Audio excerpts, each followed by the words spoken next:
One of the great myths of music is that it's a product. It's not, it's a process. It's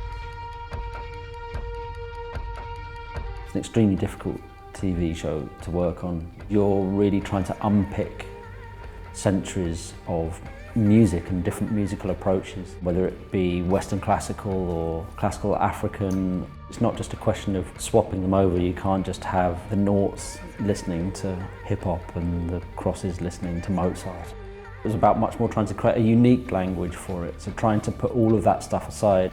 Matthew was phenomenal when it came to the scores. Mark Kirby, the music supervisor, was phenomenal in terms of proposing songs.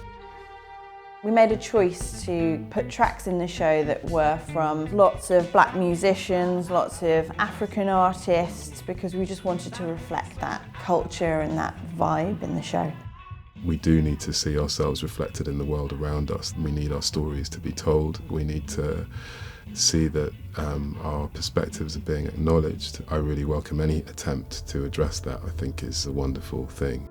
One of the things that we were really keen on was supporting young musicians or giving music and musicians that wouldn't have this kind of opportunity a chance. On the score we worked with musicians like Dave Okumu and Shirley Tete, and then we worked with the Chineke Orchestra and players from there. I did encounter a really important problem at a really particular point in the show, which is when we were trying to recruit musicians, and I thought the right thing was to put together an all-black band. I ended up getting in touch with Matthew and saying, you know, maybe this isn't a project I should be involved in because I just don't really understand what it is or why you're making these choices. I think he had a perfectly valid point, and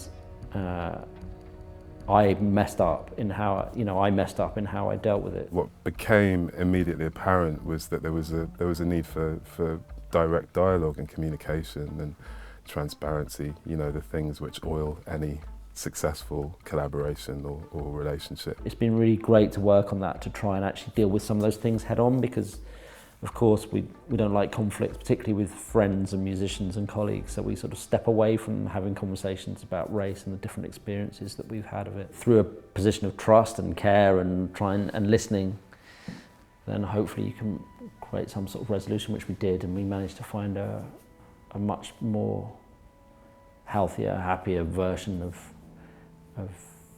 a way to talk and think about that and to put together some musicians for the show. I think it's a very powerful message when you say cultures can come together and people from different backgrounds can come together, and yes, we're putting a spotlight on an area that maybe doesn't tend to get that spotlight, and these people are working alongside people from all kinds of different backgrounds. I think that's a really, really positive message to put across, and you know, sadly that's something that sometimes requires conscious thought in order to facilitate that.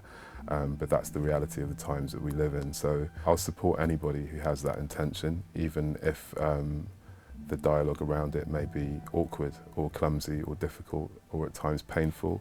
It feels completely essential. Once that was in place and once I felt safe that it was possible to express my views and to make any changes that we felt were necessary, the process of making the music was very straightforward. Matt had obviously done a lot of hard work. He'd written a lot of music. He had a vision of what he wanted the musicians to do. I'm used to working with him. He often allows me a lot of space to improvise, so there's a lot of freedom. But also, you know, we were working to strict time codes, and we were in a wonderful studio, and we had wonderful engineers, and it was a wonderful group of musicians. So it was a swift and painless process contributing to the music. The thing that I created the first set of music from was the sound of elastic bands. There was something kind of really pleasing, and it sounds really pretentious, but encapsulated something about the show, which is about elasticity and about the sort of violence of it and also the playfulness of it, even though the story is very painful. And then I went and commissioned some more sounds.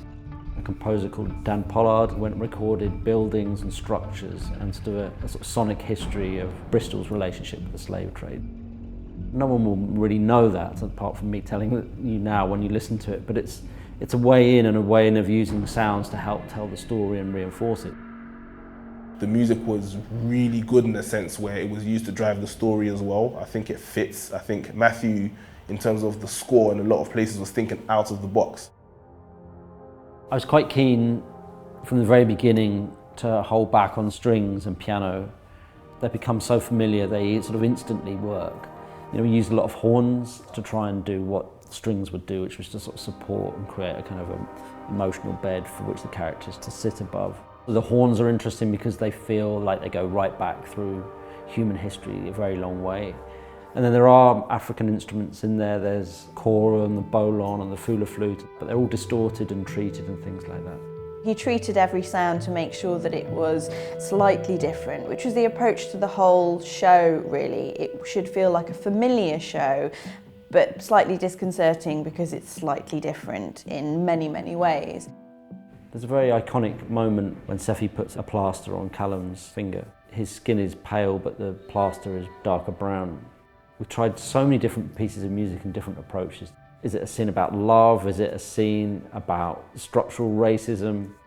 There's so many layers of meaning going on in there.